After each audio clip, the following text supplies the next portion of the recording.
question, what if the day was 12 hours longer? What would we do with ourselves? What would we do with our lives? What does that mean about, how could that even happen? And if scientifically it were possible. Oh, it is. If geophysically it were possible, how would that change our lives and culture? Well, I don't know how far reaching this conversation will go. It could go anywhere. But we're hovering around, I mean, it may go to, it's about time, my friend. Maybe time management, maybe about desires and things we never get to, who knows? Well, I actually don't know where we're going with this. And that's what's exciting.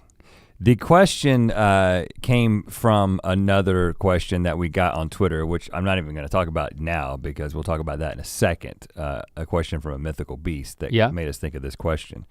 But before we get into that, I feel it appropriate to talk to you about an experience I had last evening.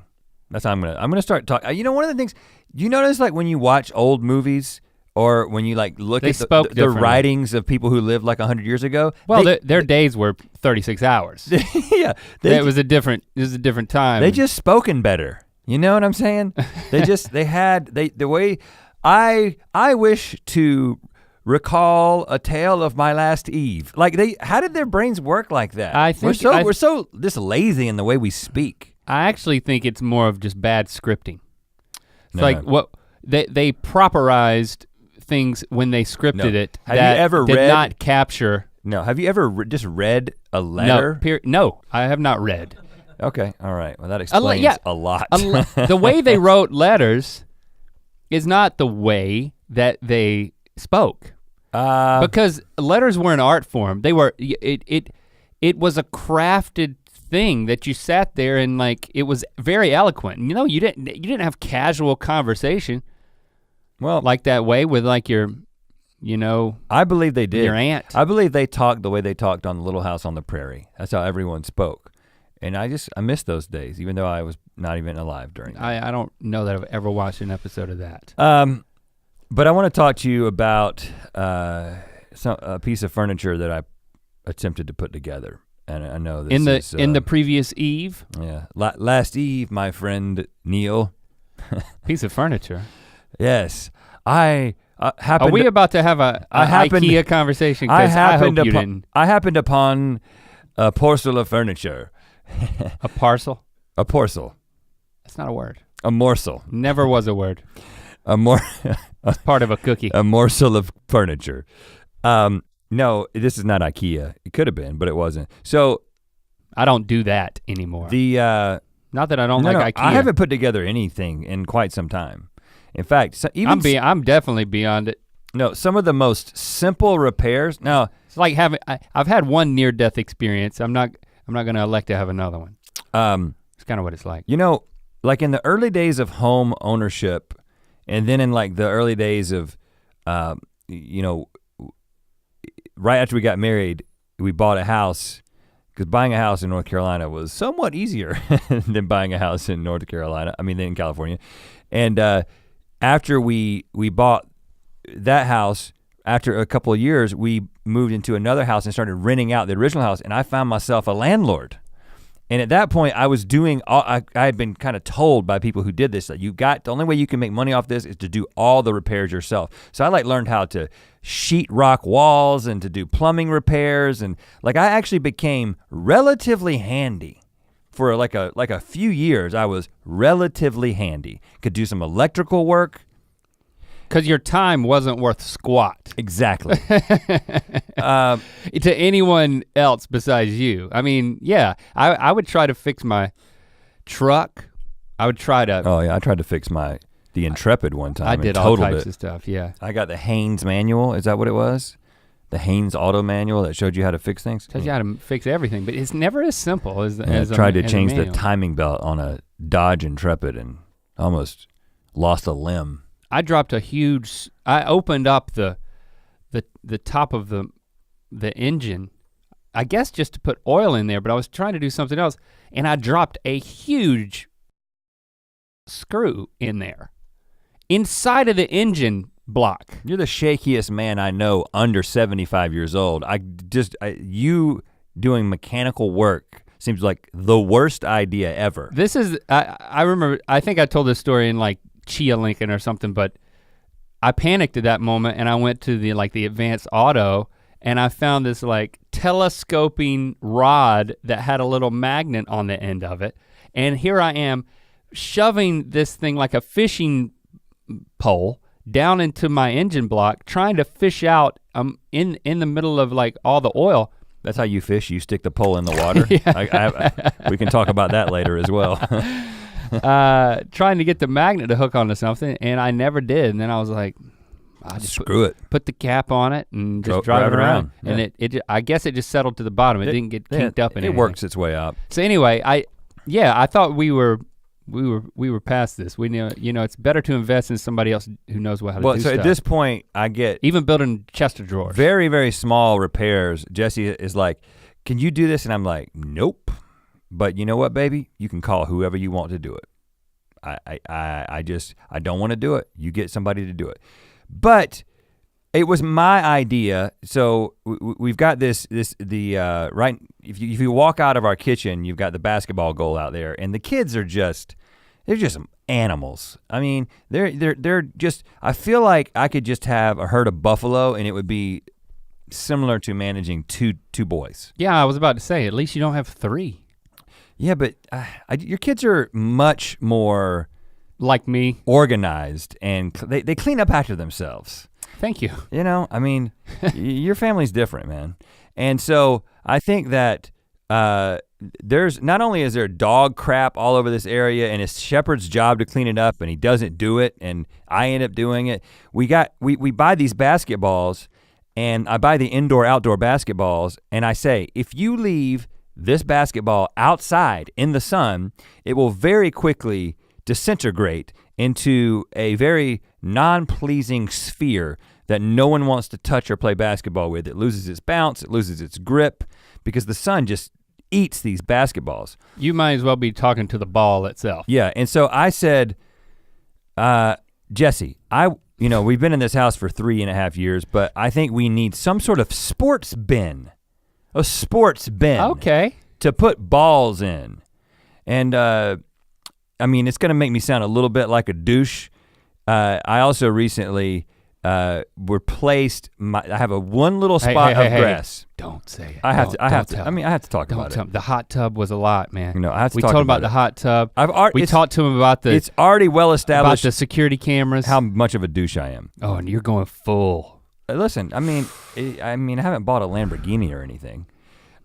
So I have a strip of grass that is literally 12 feet wide, and it's the only grass I have. There's no grass on my property. I just despise it. and I wanted to eliminate the last bit of grass. And I was like, hold on, you know what? I want to put in some artificial grass because you don't have to do anything to that. You just put some artificial grass in there. It looks great all the time. You don't have to water it. It's great for everybody. You're on a slippery slope now. And then I was like, even though ironically it's flat, what you're talking about. If I'm going to do this, might it be a putting green? There it is. I'm sorry, I went there. You commissioned the construction of a putting green. Here's what I'll say, and in your yard. You're right in thinking this. If you were to put 10 men in front of me, and I'm just gonna say men because I'm a man, it could be 10 people. If you were to put 10 people in front of me and you were to say, one of these people installed a putting green at their house, and then the second question is, can you pick one person that you would not like to be friends with? I'd be like, well, the only thing I got to go on is the guy who had a putting green installed at his house. I don't want to be friends with him. Eliminated. But I am that guy because I had that done. Now my dog is using it as a pooping green. And I'm trying to train her to do it in one of the cups, but she hasn't figured that out yet. That's a bad idea. Anyway, it actually is really easy to clean the poop up off of the artificial turf, and I got a little hose installed so I can like lift and squirt. Little lift and squirt, which is what she's doing out there. Well, the petrified dog poop is kind of like, what are those fossils? Called? No, in golf terms, not a bunker, but like an obstruction. Bogey? What's an obstacle? A hazard? A hazard. Okay. Yeah, but it's a movable you can move a turd. Or in putt-putt, it could be like bank shot. I think if there's a turd on the green in golf, you can move it, but if there's a turd on the fairway, you can't move it. Don't look around for help. We don't know. I don't know the USGA rules. Anyway, what I do know is that because now we've got a putter out there and we've got golf balls. You know what you need? A sports bin. Yeah. And so I'm what a douche. So I find myself gotta have a sports bin. Mr. Douche on Amazon looking at sports bins, and at this point, and I'm about to pull the trigger. I'm about to hit one click, buy it now. Oh yeah. Until my beautiful wife comes over my shoulder and she's like, "What are you looking at?" And I was like, "I was gonna get a sports bin for the outside." She was like, "Well, hold on. She got an opinion on hold on a second. You're about to have just a random plastic bin that you're gonna put out inside my house that I just, I worry about every detail of this." Yeah. And I was like, "It's just a sports bin." She was like, "Well, I want." Did it say sports bin on it, or was it ugly? No, it was just a rectangular black sports bin. But like lift the lid on it. You could also sit on it as a bench. You probably wouldn't do that, but yeah, you could. Okay. But the one I was looking at was like $49.99. I mean, it was like great deal. It holds multiple basketballs. Putter. And I also bought myself an electric leaf blower to get the leaves off of the putting green before I douche out there. Before I go full douche mode and start putting out there, I have to get the leaves off. You could attach your putter to the leaf blower and do them at the same time. That's against the USGA rules. So anyway, she decides on the one, and I say, "You know what? I don't care. You buy it, have it as long as it's shipped here." And of course, she gets one that costs 4 times as much, $200, and it's like bigger and cooler, and it's got like a weaved sort of wicker design going on. I don't know. Okay. But I noticed that when I drive home last night, I get to the bottom of the stairs to walk up to my house, and they have left the delivery, and I see this package that I know is the sports bin. And what do I notice about the sports bin package? It's a flat box. It's flat. And if I recall correctly, a sports bin that's flat cannot hold a basketball. Mm. We don't live in that. Hold a basketball, it cannot. We don't live in math land. What was that book? That was everybody was 2D? I don't read, I told you. That's a great book, by the way. It's like called Mathland. I know what you're talking about vaguely. We had to read it in middle school. Everything was 2D. Anyway, we don't live in that. We live in a 3-dimensional world, depending on who you ask. And I knew that this was gonna be an evening of me putting something together. Mathland, maybe. So I take this thing up to the sports area. And we have a sports area now. I mean, there's a basketball goal and a putting green. I mean, you have fun for hours. And I open up the thing, and it's one of those things that has what I would call international instructions. Mm-hmm. And by that I mean wordless. It's just pictures, anybody can do it. And I begin putting this thing together with just the tools that it came with. And you've got a little Allen wrench that fits the very specific screw. This was last night? This was last night. Gosh. And 45 minutes into this process, I'm a little bit upset because the way you have to like turn these Allen wrenches, and it's up against this wicker thing, and I'm mad that we didn't get one that's pre-assembled and that I'm decided to do this. But once you just get your mind on something, you just have to do it sometimes. Well, you don't want to know what I did last night. Okay, well we'll find out in a second, I guess. It's pretty easy. Okay. Not assemble a sports bin. That's it. Well, you had a better night than me. So then I get So you couldn't use like your cordless drill to replace the Allen wrench? Well, I always do that. Stand by. Okay. I didn't think it was worth the trip downstairs because they were moving pretty good, but then when I had to get to the tightening phase, I was like, it says wait to tighten, and so I waited to tighten until I got the whole thing together, and I tightened it together, then I get the lid out, and I put the lid on there, and let me tell you, there's a thought in the back of my head right as soon as I opened this thing, and I was like, these two sides are identical, and it doesn't say there's a difference, but I have a feeling I'm gonna put this whole thing together, and I'm gonna have done it wrong because I have a tendency to do these things. But that didn't happen. I get the lid to the assembly point, I screw the lid on, and the last thing I have to do is take the little hydraulic little things that keep the lid up when you open it, and I move it down, I pull them down to attach them to the hole that is supposed to be right where I've pulled them down to, and then I look across the sports bin, rather large sports bin, but I can see the other side. The other side of the sports bin has the hole, which means that the sides need to be completely reversed, which means I had to take the whole thing apart. Now, at this point, I was like, I wonder if I have a drill bit, like a star drill bit that will fit this particular Allen wrench. And you didn't explode at that moment before? No, you know what? I was very upset, but I was like, I'm going to calmly go downstairs and see if I can find a bit for this. And I did have a star bit that perfectly fit it. Okay, because that seems like a count to audible 10 moment. But it was a 30-minute setback, even with the new tools. But let me tell you right now, the sports bin has been put together.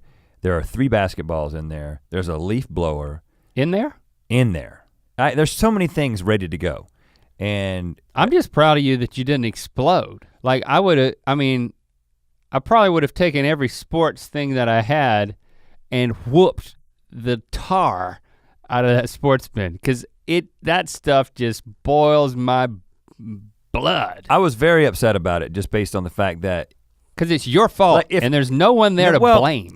I blamed the instructions. Oh gosh. I always blame the instructions because who else is there to blame? And how did they take it? They did not respond. They just blew away in the wind. But I will say that if I were to write the instructions for this particular sports bin, yeah, I would say, hey buddy, make sure you do this side on this side, because they did it. I read them again, there was no indication. What you had to do is you had to look through all the steps, look at the last step, see where it was supposed to attach, and then reverse engineer, go back to the first step and know where to put it. And that's asking too much of me. I'm just a dad who hasn't put together a sports bin in years. You know? Should have got somebody to do it. Lesson learned, won't do it again. I'm going back to being non-handy. Well, you're about to have a lot more time on your hands. A lot of time to potentially put together sports bins or whatever else we're gonna do, because I don't know if you heard, but days are gonna start to be 36 hours now. I heard about this. At least in our mental exercise that we're about to have. But first, we wanna let you know that you could pick up this wonderful, softest sweatshirt I've ever put on. Let me just tell you that right now. I absolutely love the softness of this. Soft on the outside, soft on the inside. If you don't like hard sweatshirts, hard crusty sweatshirts, then you'll love this army green Good Mythical Morning sweatshirt, available at mythical.store. I'm so cozy right now. Along with other stuff. Rep your mythicalness, mythical.store. The reason we're talking about this is because we got a reply on Twitter from Crystal Melody. Right now I am thinking what the world would be like if days were changed to 36 hours long instead of just 24 hours. I'd probably still procrastinate, is what she said. Thank you for that question, Crystal. That has sparked some thoughts in our minds. So I'm curious, listener, at this point, are you experiencing an avalanche of things that you would do, ways that you would occupy your life, ways that you would change your life if every single day from here on out, it was 50% longer? You had 12 more hours, if I'm doing the math right. Allow me to wrestle with that, because my first response is just— Allow me to wrestle with that. Oh my gosh, like, it's not like, yes, finally. It's like trepidation. So now I have more time to figure things out. Wow. Maybe I'll just, that says a lot about you. Yeah, it does. I approach this from a very different standpoint. So my like knee-jerk gut reaction is just sleep the rest of it. Oh gosh, don't try to figure anything out. Well, okay, from a scientific standpoint, just to get this out of the way, because I don't want to talk about this too long. But I am interested in this too, yeah. You would sleep significantly longer. Well, hold on, I wanna go even more scientific, like the geology of the Earth. Well, the Earth itself would be big, right? I'm getting to that. Well, it doesn't, the size of the Earth, it would rotate. It is relative. Well, it would have to rotate slower. Right, but you know that the length of the day is based on the time that it takes for the Earth to completely rotate one time on its axis.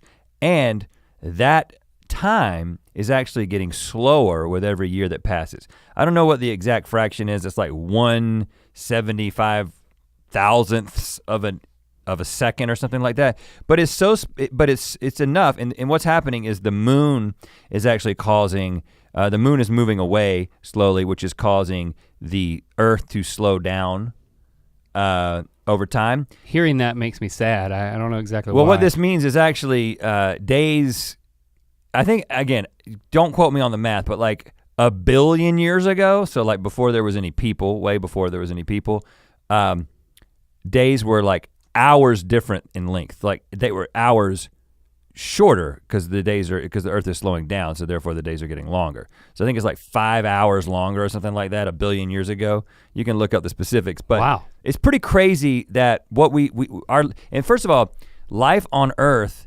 evolves in the context of the length of the day and the night, and basically everything about our life cycle and also the length of the year, and we've kind of talked about that before. But you sleep approximately the amount of time that it's dark, give or take. But that, on a planet out there where the day is a different length, which planets even within our solar system, the days are different length.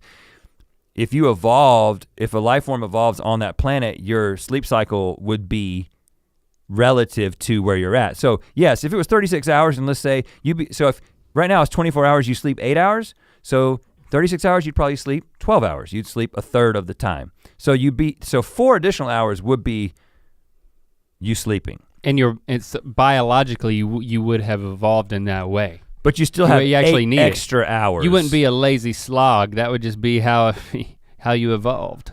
Right, but so I don't feel that bad about it. And also our capacity for anything that we would do during the day would be relative, and we would fill the time based on economic factors and all that stuff, and the length of the workday and our capacity for it would be relative. So I don't actually want to think about that because that's just basically stretching something to scale and filling it with the same amount of time. Mm-hmm. The more interesting exercise is to say, what if all of a sudden you and me, all of us had 12 extra hours during the day that we would not be tired? And I think for me, as a rule, I'm going to say, I'm not just gonna fill it with more work. I'm saying that like I would work the same amount that I do now, and I would sleep the same amount that I do now, but I've got 12 completely extra hours.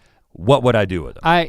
But just to camp out on that for a second, I am curious if, yes, we snapped our fingers and then all of us experienced this extra daylight that could be working hours.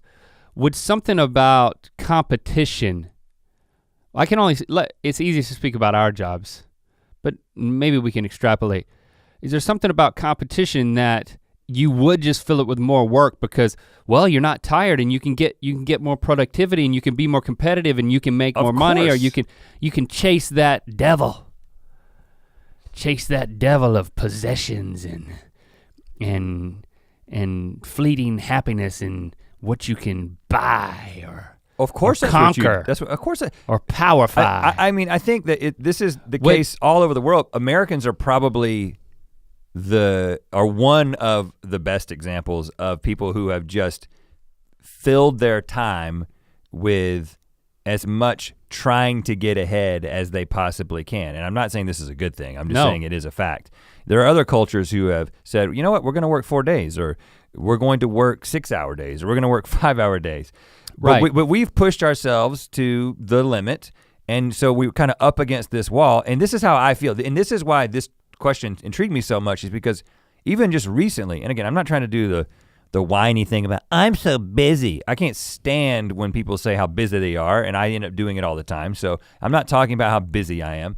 I'm just talking about the fact that I have fallen into the trap of sort of the American dream and doing something I love to do.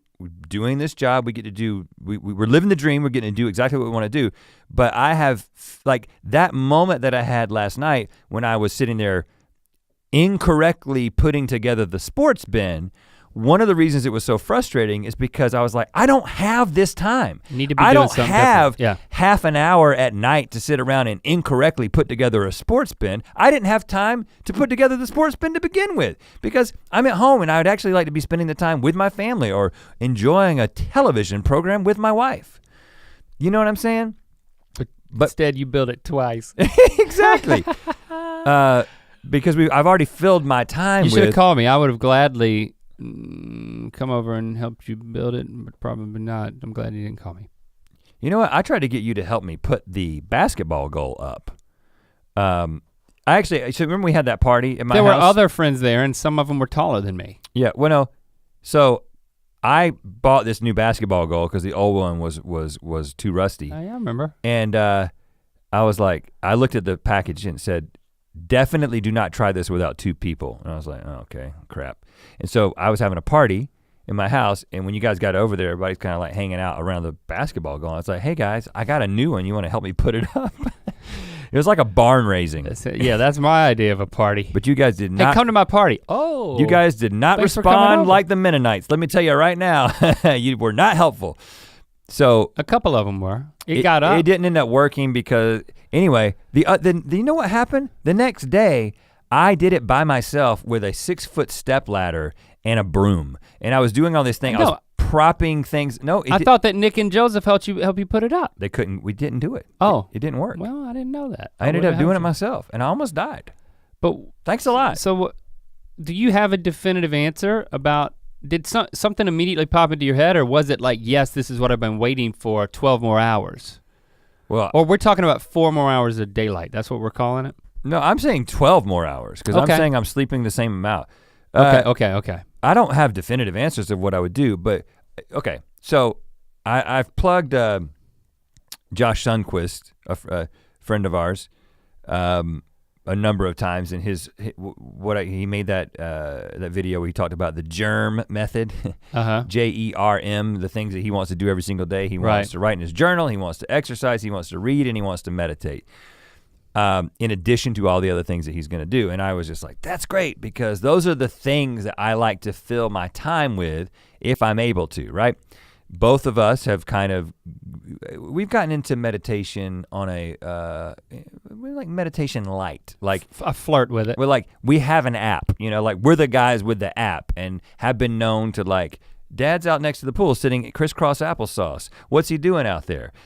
Everybody, you might have a similar experience, but it's not like you're a daily meditator, nor am I. Oh no. I have a journal, I mean, I actually, it's my Evernote. I go in and I write ideas and I write things that are happening in my life, but I do it how often?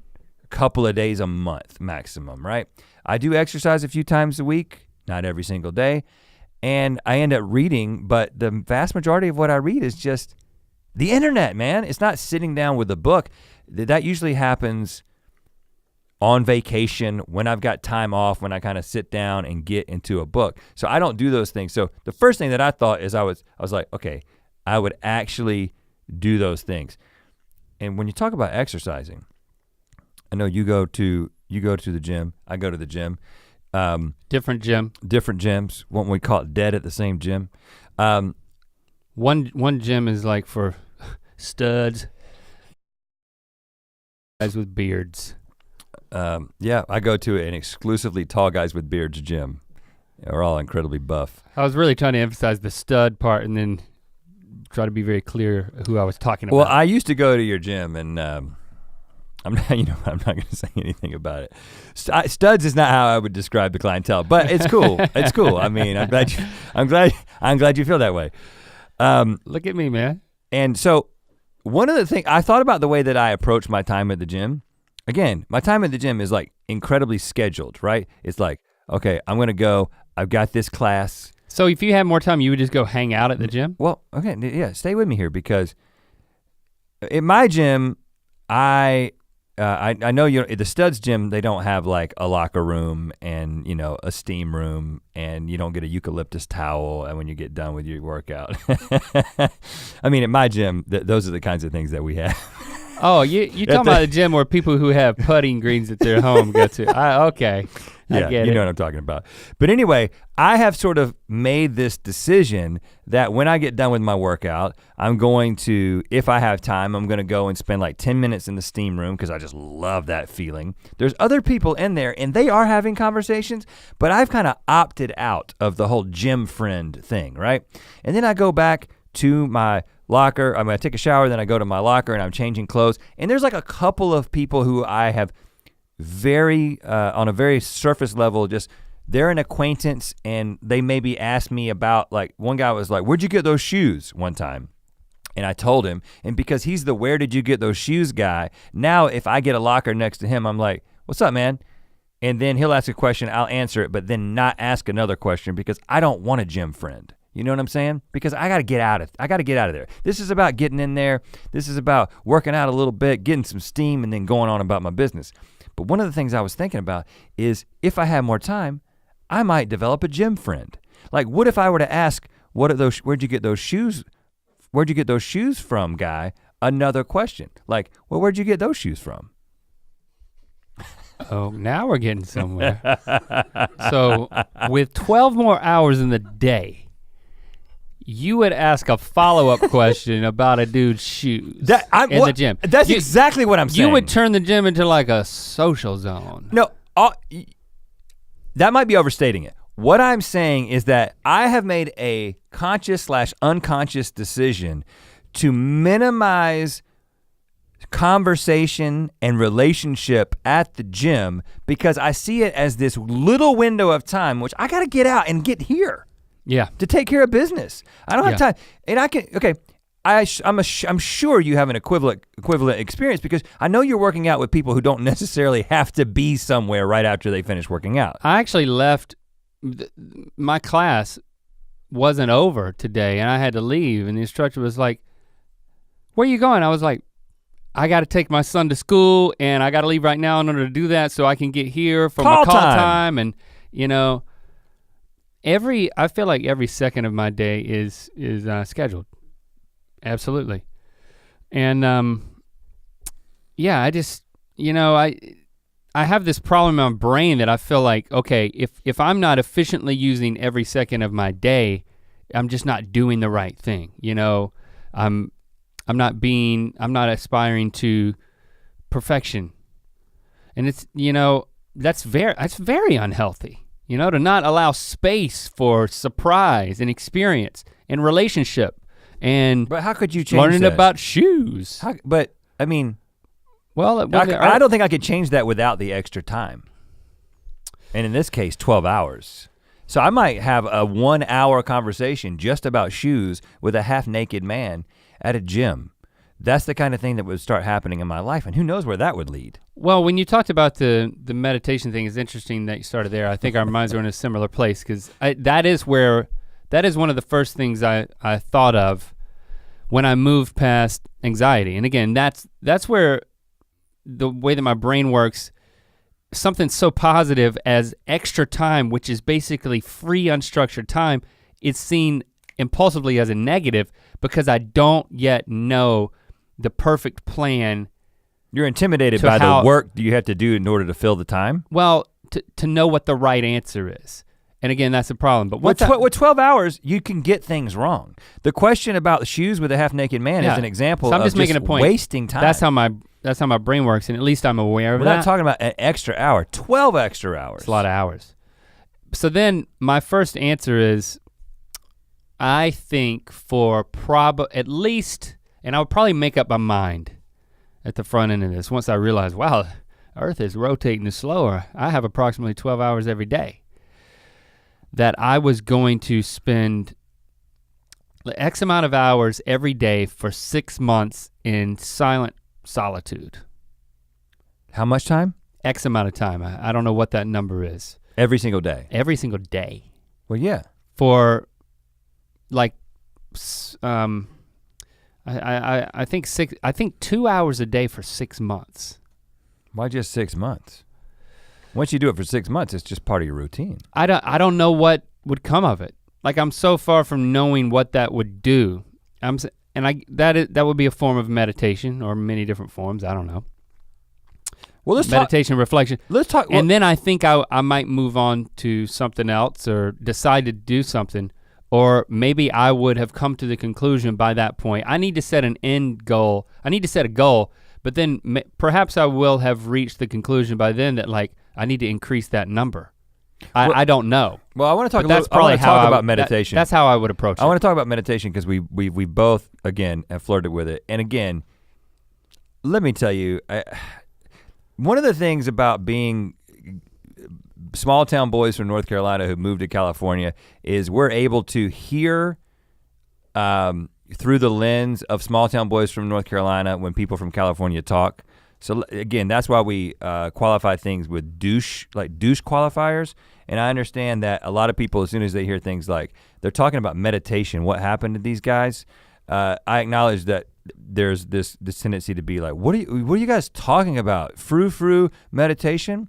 But meditation is an incredibly old concept that exists across many different traditions and has been, it's unequivocal, it's completely scientific, the benefits that you can get from it. But I gotta say, it's very difficult to do and to be good at it and to benefit from it. And I think the average American, and I consider myself the average American, when you first kind of try it, you're like, what? What do you mean? What do you mean sit here and focus on my breath? What are you talking about? And I can't do that. I'm thinking about 55 different things at the same time. And I know while we're different, we're also very similar in the way we approach things like that and the way we approach that kind of time. And I think the way that we would struggle with it when we sit down to try to go through it. But what I have found, and I think the longest that I've ever like sat down and meditated, again, this is like a guided meditation. So you've got somebody in your ears kind of talking you through it. It's probably like 45 minutes. And again, that's not just one thing the entire time. That's somebody saying, okay, now think about this or focus on this.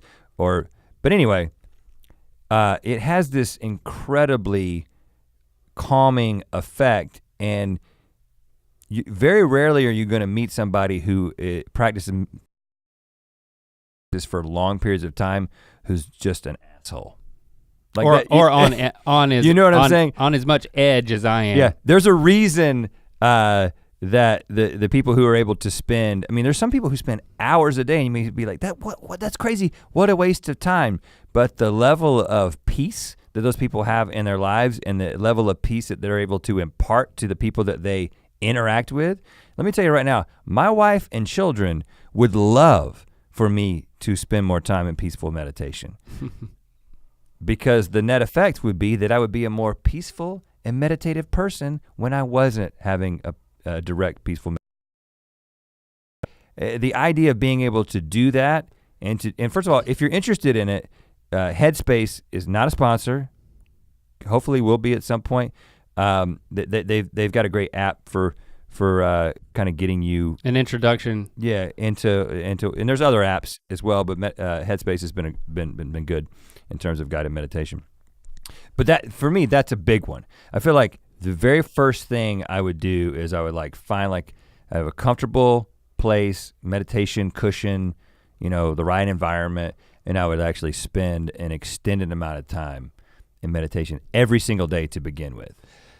Yeah, and this is a great question because it's a daily habit question. It's not like, because I started thinking, well, I'm gonna take a trip or I'm gonna walk the earth. Well, no, I've got 12 hours a day. I've got responsibilities. I've got loved ones and interactions and a career and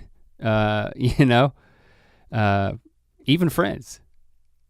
But so it's not, even friends. So it's not the type of thing that it's like, okay, what becomes a new party of my life? I also have thought specifically about having more time with the kids. It's like being a part of their life. You know, it's something that Christy and Jesse, like they were homeschooling. They were so much, arguably the center of our kids' lives, you know, and they're older now, they're in school, but you know, who picks them up most of the time? Who's there the moment they come out of school and like whatever happened that day, they're the ones that they experience that. By the time I get home, you know, Christy's just telling me what they dumped on her that they don't have the energy to explain to me again. It's like, well, I told one parent, isn't that good enough? Like, can't you guys just communicate? Like, and I totally relate to that. Like, when something happens to me at work or something good, bad, and different, it's not like I want to tell the exact same story to every family member, even though I love each of them and I want to share my lives with them. So that's something I've been thinking about and talking to Christy about is, the times where I do hear, this is what happened today that you missed, or just appreciating the sheer volume of time that they spend together that I don't get to. I'm like, wow, they're gonna be gone before I know it, And if all of a sudden I had that much more time, I think I'd very quickly be shifting my schedule and saying, okay, when more of their waking hours, let's have an overlap so we can hang out so that our lives overlap more than me just getting home for dinner and then for the weekends. I think there would be, and first of all, not to get to the end of this, but I already have in my mind where this conversation is going to lead and to what the application is. And I think it's pretty interesting exercise. But I think that what would inevitably happen is if you're a family person, is that you would end up having, there'd be family time. It might be like the family hour or something. You would end up naturally spending time. You spend more time with your spouse. Like the way that our time is divided up, and this is probably true of many different couples, but like, if you're married with kids, how often do you go on a date? Some people are really disciplined about this and they have like a weekly date night. That's something that I know both of us have had at times, but never for too long, because if you don't keep it super consistent, you just don't end up doing it. And so I think that having something like that on a daily basis, it would be so much easier to have that on a regular basis with this extra time. You'd end up having this, I'm gonna have a purposeful connection. And this is interesting, like, because in my relationship with my wife, she is much more likely to be the one to want to initiate, like, let's have a conversation that is solely intended for us to connect, right? Mm-hmm. And it's not that I don't want to talk about that and talk about our relationship. It's just I kind of gravitate towards like, if I'm going to talk to you, I'm going to talk to you about something that happened at work or some idea that we're working on or whatever. And then she's like, but let's have a conversation about us, or let's have a conversation where the purpose of the conversation is not to communicate information or to solve a problem. It is legitimately to connect with one another, mm-hmm. with one another. And that doesn't end up happening nearly as much as I would like it to, and especially as she would like it to, right? And the same thing with kids. It's like, the same, you feel like, I'm gonna sit down at dinner, and I do usually eat dinner with the kids. We all sit down and eat dinner together when we can, which is multiple times a week, every week. And I'll be like, tell me about school. And you know the answers you get to that question. Right. Nothing. So you have to find like a more specific question where like, was there something good that happened? Was there something bad that happened? Did you make a new friend? Did you lose a friend? Like you try to find ways to get your kids to talk to you. And like you said, well, they've kind of talked to mom about that when she picked them up from school. And so I definitely think that the relationships with your immediate family would be something that would fill that gap. Mm-hmm. But another thing is relationships with friends.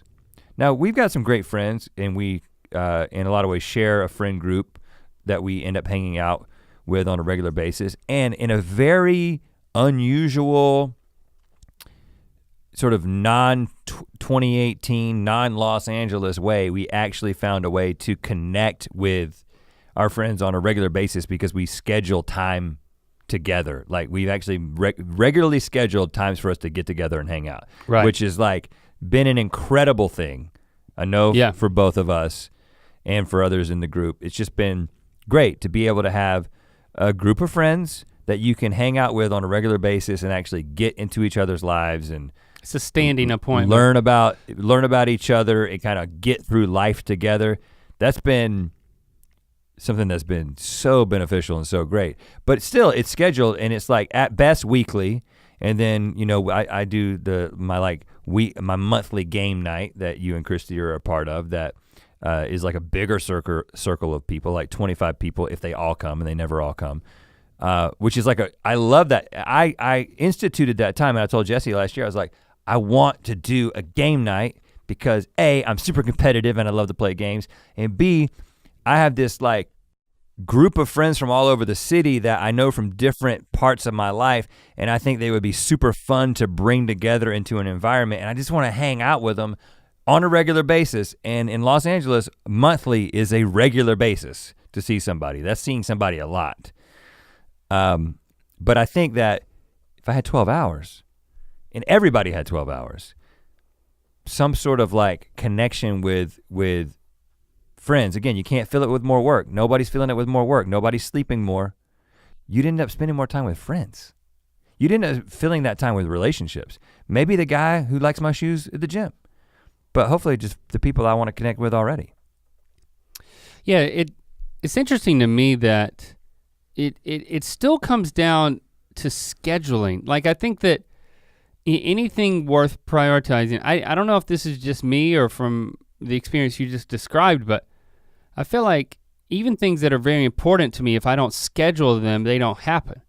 I mean, you talk about the date night that we each have with our wives, and like. Do you currently have a scheduled date night? No, but like we're almost about to get that going again, right, because it involves childcare and like figuring that out. So having someone that you've said, all right, I'm gonna pay you to free me up to be able to do this, you know? So we got those logistics figured out. But it drifts, you know, like life happens and things shift, and all of a sudden something that you're so excited about and that you totally want to prioritize still doesn't happen. So what I'm getting at is even when you have all this time, I think it still has to be scheduled, and I think I would even have to schedule just the surprise time, just to go with the flow and talk about shoes time. Schedule surprise time? Yeah, just schedule like spontaneity. Scheduled spontaneity. And it's like, what's gonna happen now? Because it sounds like a t-shirt you should wear. I schedule spontaneity. You know what? There's probably a lot of people who would buy that. Write that down. Well, I know for me. I've got an appointment for spontaneity. It sounds funny, but I think I need that. Maybe that's not for everybody. It's probably not, but I know that's how it works for me. And I'm so far from being able to afford to just have scheduled spontaneity where it's like no plans, whatever happens, happens. Whatever I feel like at this moment, like I can do that. Like I don't know how that works. That makes me think of, and I don't remember who this was, so where no one's gonna get in trouble. Somebody who knew about another content creator's schedule was talking to us about what they were doing.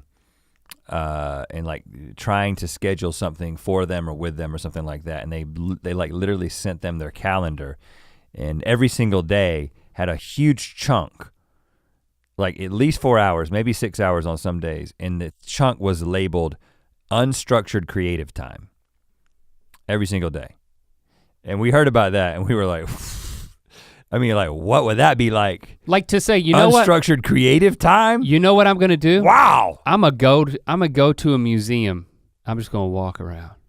And I might invite a friend or a loved one or, family member, or just go by myself. You know, it's like, there's so much of that here, but I haven't done that. I think, this is my corollary. Do you really have to have, if that's the case that everything needs to be scheduled, and maybe this is just for me, even if I had 12 more hours in a day, well, isn't there a way for that to happen now? Like, isn't there some of the spirit of what we're talking about that can be applied to our actual real lives? And so you have an idea where you want to go, and well, so that was it. I think that was the inevitable conclusion of our conversation. But I think that's it. I have a step along the way to get to that, because one of the things I think we're talking about, because we could talk forever about what we would do at 12 extra hours. I mean, I would read a lot because I love to read. I would write in a journal, like a journalistic, like self-discovery sort of way. I think I would spend time just sitting there thinking. I would have unstructured creative time that was not necessarily geared towards contributing something to our business. But like, there's a whole slew of things that I would love to create that would not be beneficial to us, as an example. You know what I'm saying? Like, there's like, if I told you that I wanted to go and paint, you'd be like, how do we sell your paintings at mythical.store? And I'd be like, well, that's not, I just want to paint. I can't get to a place where I just paint. We could call it bad paintings. And sell them.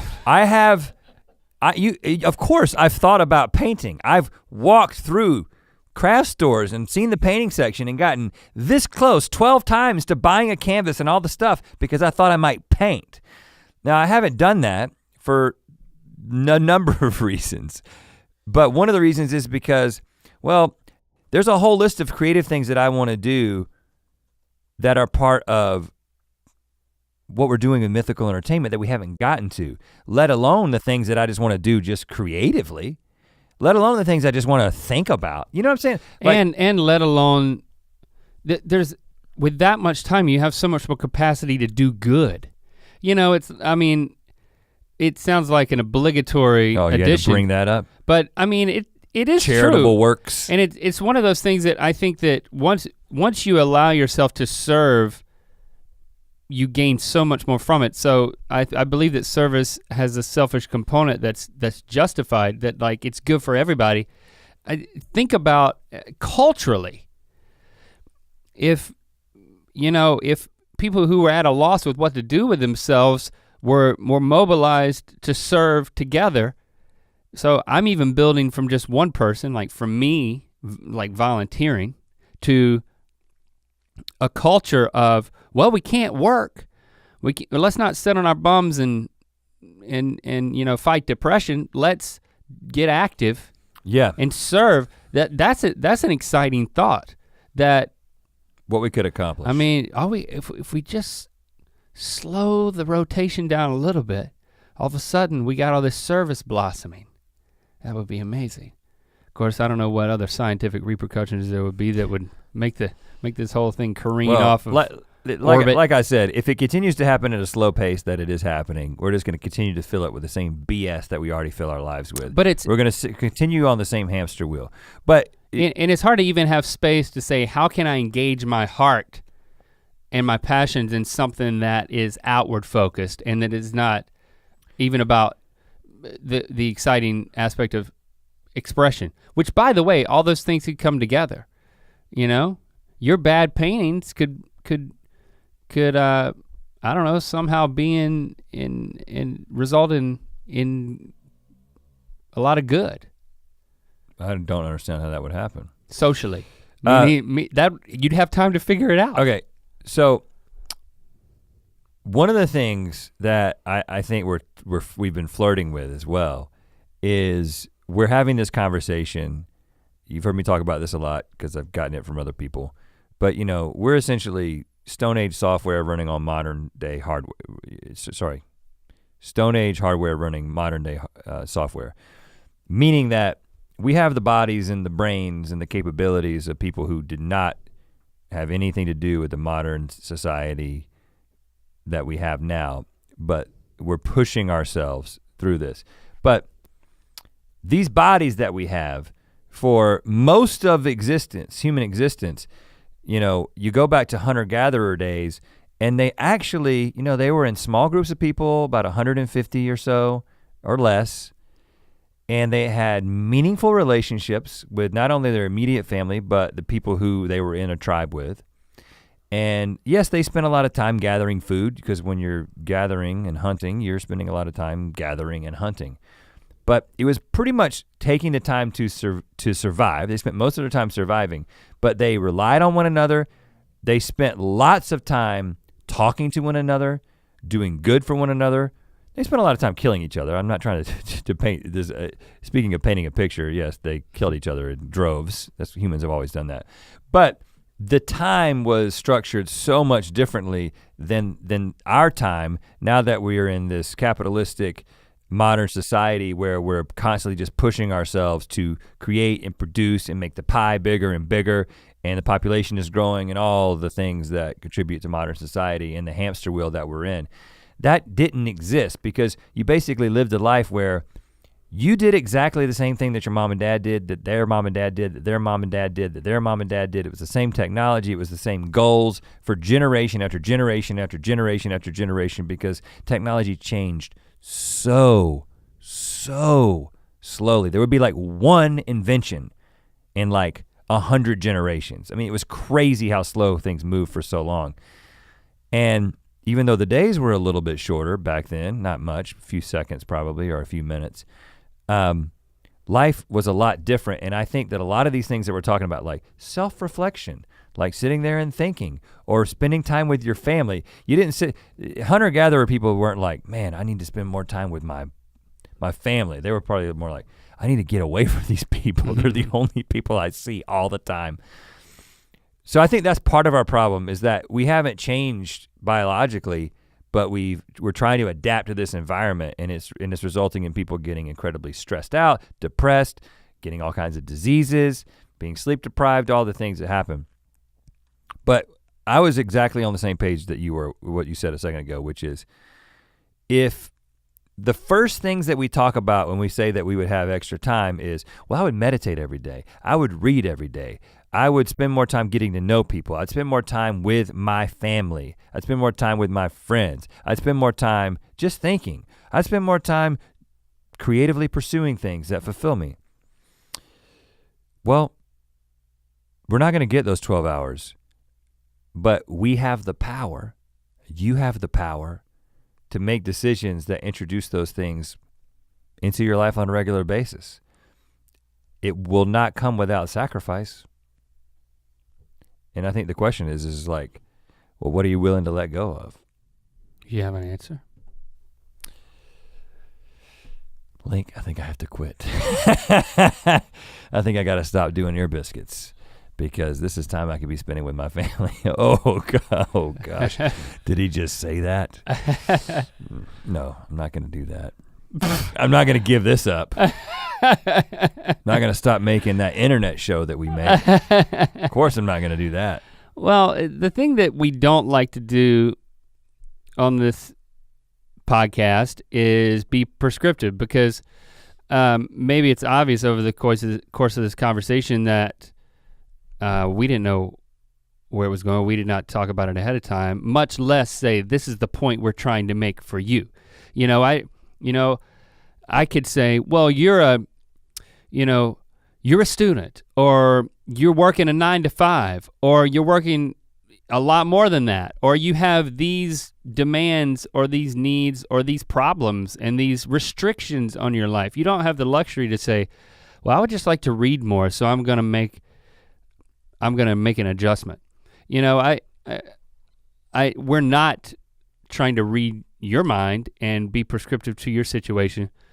We're just verbally processing ours, which, I mean, we are in I'm very grateful for we're extremely fortunate for the position that we're in, that we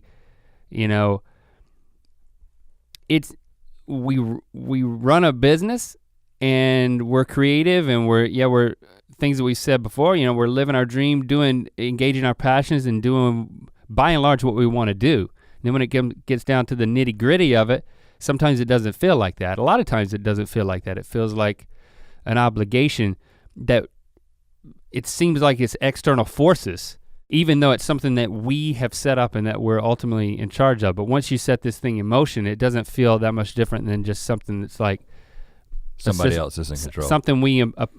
Someone else is in control. And I think it's our wives remind us of that all the time. You're the boss. You can take the day off. No. Yeah, and then we're like, well, you don't understand. Yeah, and it's like, well, I don't think maybe we don't understand. Well, I agree with your point, because we say it in a very privileged, naive position in a lot of ways.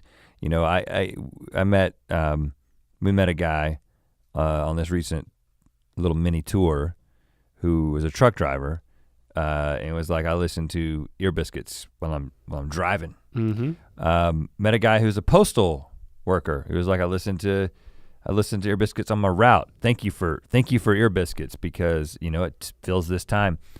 And I think people who are doing, some people are working 12 hours a day, maybe more, to provide for some people, and they don't have the luxury, in order to continue to pay to live, to pay to eat, they have to continue working an incredible amount of hours. I mean, that is the situation that a lot of people find themselves in. So they're not able to say, I'd like some unstructured creative time, because, well, if I get unstructured creative time, somebody's not going to eat. We're not in that situation, and we recognize that a lot of people are. So I think that really just highlights a deeper problem with our society. And I don't claim to be an socioeconomic expert. I don't understand. I have lots of different opinions about stuff and how it should work, but ultimately, I don't know what the solutions are. But I know for a fact we've gotten ourselves into a situation where people are doing things, and we've developed habits, and we've made certain we've created obligations as a species which are not healthy. And if you have the option to kind of step off of that hamster wheel and actually begin to kind of chip away at some of the things that you think you're responsible for.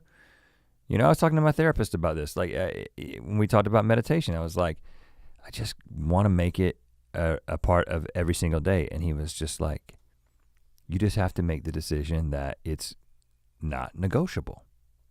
But I'm still living in this world where it's so easily negotiated away, because I can sleep a little bit longer, and I can justify saying I need to sleep a little bit longer.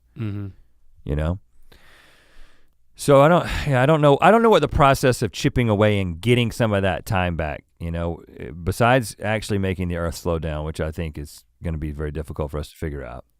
It's probably going to take more time than we have to figure that out. We've got the time. We've got 24 hours in a day. We have to be intentional in some way to get some time back. But today's 24 we'll never get back, Rhett. Nope. Well, thanks for hearing us out. Yeah, good luck with that. Is a great mug to have on the table, because I think we've just highlighted a big problem in our species, in our society, in our own lives, and maybe your life, and just said, good luck with that. We don't really know what you should do. Maybe commiserating is the first step.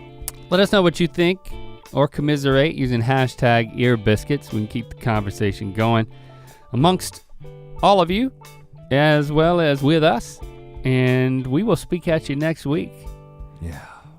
Or maybe we won't. I have an idea. Maybe this is the last Ear Biscuit ever. Let's take the last 10 minutes, for starters, of every podcast and just have a mindfulness meditation. We're gonna have to press play on the app, because we wouldn't know how to do that. No, it'll just be silent. Oh. For the listeners and for us. But it would force us to do it. It's like, wow, we're monetizing our meditation. That's a beautiful thing. What if we did that? That's the spirit. What if we did that before we started recording? No, I want it to be part of the show. What if we just played ads while we meditate? I think what would happen is we would 10 minutes of ads. It's worth it because we're meditating. We would just silently walk off. Well, there's a video version. I was gonna say we silently walk off and just run it for 10 more minutes, Kiko, and just say that we're here meditating. You can be there meditating. No. Yeah. Okay. So I could walk away like this. You're basically just talking about creating a guided meditation. I mean, not guided, silent. That exists. I mean, you're basically talking about creating nothing. It's just you're talking about creating the absence of something, which is not creating anything at all. I'm talking about creating a 10-minute audio file of silence at the end of whatever conversation we had.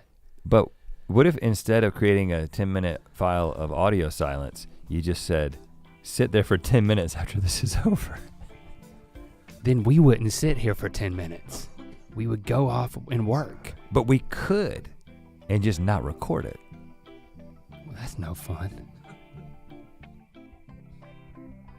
Man, what a conundrum. To hear this ear biscuit in its entirety and make sure you don't miss an episode, follow the links in the description to subscribe on Apple Podcasts or anywhere else podcasts are available. To watch more Ear Biscuits, click on the playlist on